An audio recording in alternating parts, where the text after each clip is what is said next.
So if you know anything about Ty and I, you know we hate debt. So much so that we've never had a car payment for the entirety of our marriage. And we want you to know that you can pay cash for your cars. And we're going to show you how to do it coming up. Stay tuned.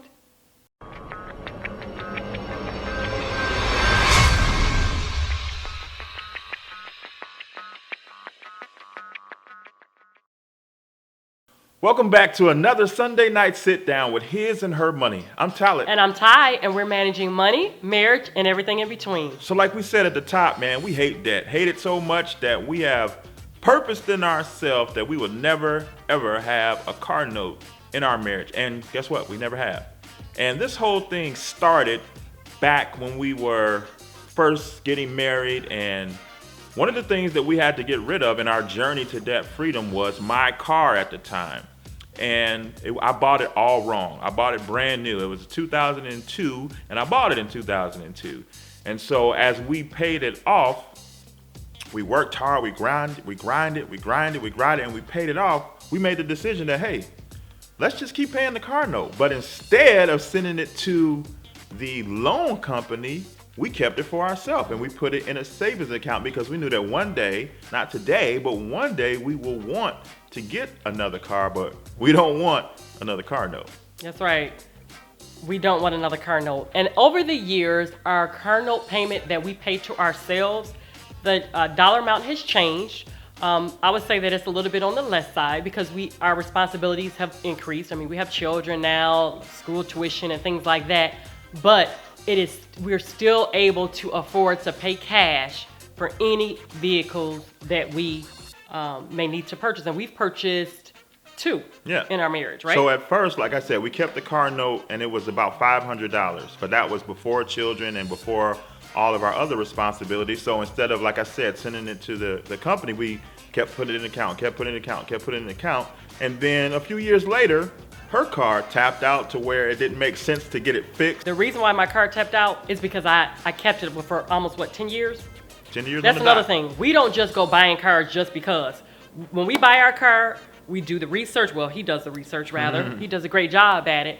And we look to carry our cars and to keep our cars pretty much until we can't drive them any longer. And maintenance is very, very important. That's one thing that I would kind of, give you a hoorah for. You always maintain our vehicles. You get the proper oil changes and things like that, and that helps maintain or keep our vehicles a little bit longer. Yeah, and despite that, cars don't last forever. So we got to the point to where her car tapped out and we needed to find a replacement. So we looked at the account that we had steady been giving the money to. And the thing about it was happening over time to the point that we were used to not having that money available to us to spend. And so it was no big deal to keep throwing that money over into the account. Mm-hmm. And so when it came time to get another car, we looked at how much was in there and we based our shopping on just that amount. Only that amount. We knew that it had to be this number or less. And so we just shopped in that range. Right. And today, 2015, it's not like you got to walk around to a bunch of dealerships anymore. That's over with. Right. That's dead. All of our research we did online. Mm-hmm. We looked at every dealership's entire inventory is online, available on their website. Mm-hmm. You can compare it to kbb.com and see the value of the vehicle versus what they're selling it for. You have in mind the features that you want, the color you want. You can do all that research and all that searching online, and that's what we did. And we paid for that first vehicle with cash. Mm-hmm. We didn't finance a darn thing. Mm-hmm. But the key was sticking to that and being comfortable. It's not like it was an exorbitant amount of money that we had, but it was enough to get a quality vehicle. We're not out here driving Mercedes and BMWs. Which is nothing wrong with that. Yeah, there's nothing wrong with that. But for our budget, we didn't have that amount, right. We stayed within the number that was available in the account. Absolutely. And it's not just about getting a car at dealerships. Now you can find great deals on Craigslist for cars that people are trying to sell themselves. Mm-hmm. And therefore you save, you're cutting out the middleman. We'll give you a word of caution though. Make sure that you run a Carfax report when you're buying from eBay or you're looking at Craigslist and you're doing one-on-one sales, even with people's ads in the newspapers and whatnot. Run a Carfax report. It's worth the investment to put the VIN number through the Carfax, and you'll get a detailed history report of the car, and you'll know whether or not the history is good and whether or not you should move forward with the purchase. So the point of the matter is there are all kind of opportunities out there that this is not the 80s, this is not the 90s. You don't have to go sign up for nobody's car loan. You can put measures into place to put you in position to pay cash for your vehicles. And now today, guys, we only budget $200 a month. That's it. $100 each paycheck moves over. We have a car fund account that is one of our 13 bank accounts. If you guys haven't watched that video, you need to check it out. We'll make sure we put it up on the screen. But every 2 weeks, $100 moves over into that account. So that's just $200 a month. That's not a lot of money. At least for us, it's not. We can afford that, and our budget can afford it. So at the end of the year, guys, that's only what? Why am I? $2,400. There we go. Why am I had a brain freeze there? It's only $2,400. That's not a lot of money. But guys, give or take 2 years, we have roughly about $5,000, $4,800. We can go and buy a vehicle if need be. But we have not been able. The last time we purchased a vehicle was when our daughter was born because we had to buy a van. Yeah, she made us get a van. Yeah, that third baby boy. That's a game changer. Number 3. Larger house, larger vehicle. Yeah, right. The point is, we have to get out of the mindset that we constantly need a new car. I was in that mindset right when I get to paying one car off, and that instinctive mindset is okay. It's time to go and find another vehicle. A lot of people think that way. And so we go and we get to the point where we're almost debt free from our car. And then we go sign up for 60 more months of payments and more debt. Why? Because we've been brainwashed to think that every 3 or 4 years, it's time for a new vehicle, it's time for a new vehicle, it's time for a new vehicle. And that's a cycle that you have to break because you're only going further and further into debt. Cars last way longer than they used to. Both of our cars have hit 10 years. 10 years. So I had my car from 2002 to 2012. Ty had her car from 99 to 2009. They last if you take care of it. So don't get into that mindset that you gotta go and get that new car every 3 or 4 years. And I have a testimonial. We taught a class a few years back, and in that class we discussed this very topic about paying cash for your vehicle. Stop, financing your car. Stop getting loans. Stop doing that. And after you finally pay off this loan, if you were in a situation where you had a loan, stock that car payment aside. And a young lady walked up to me and said, ever since you all said that, I've been doing that very thing. And she said, I have enough cash now. I can go and buy a vehicle if I want to. She said, thank you so much. You changed my life with just that little tip that now she's applying it to her life. So now she will never go into debt again for a vehicle, ever again.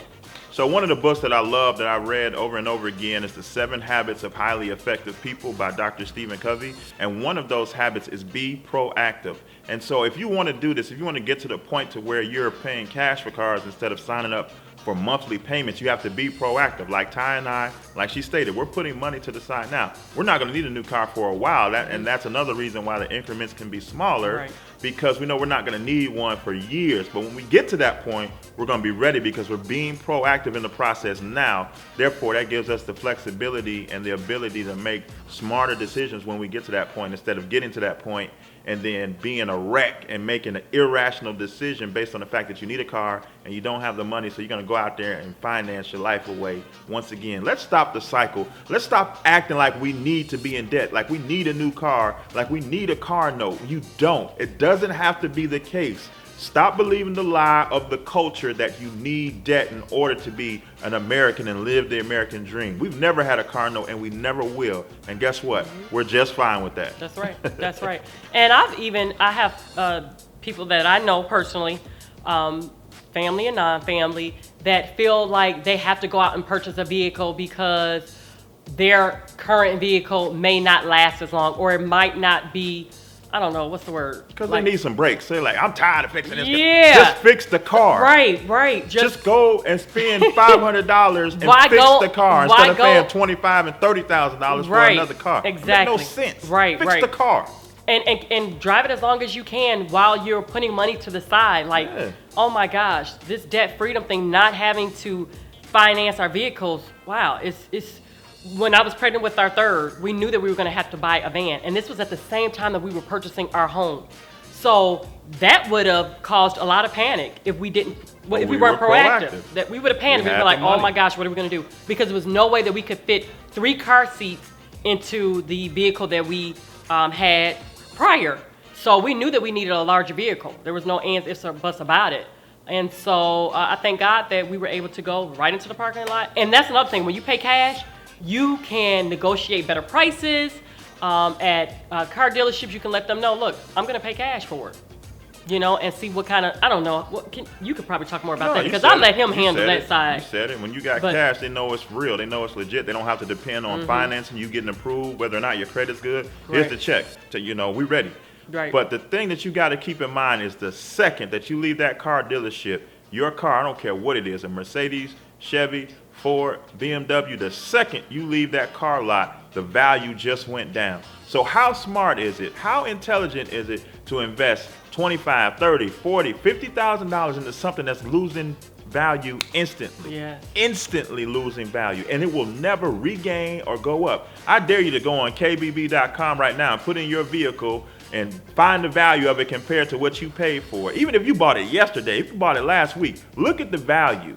It's not going to even be close. So stop throwing money away into things that do not go up in value. And let's build wealth. Let's build wealth, man. Come on now. Let's build wealth. Put your money in items and things that, will go up in value.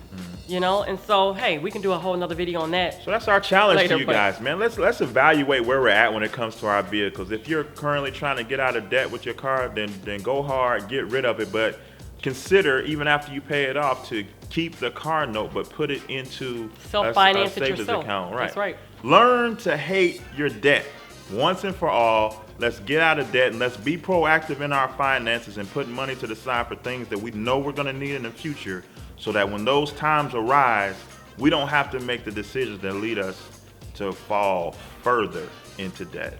That's right.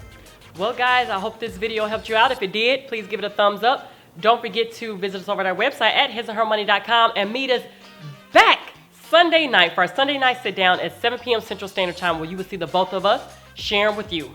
And if you can't wait till next Sunday, guess what? We got you covered too. Every Wednesday night, 9 p.m. Central Standard Time, we are live on Periscope.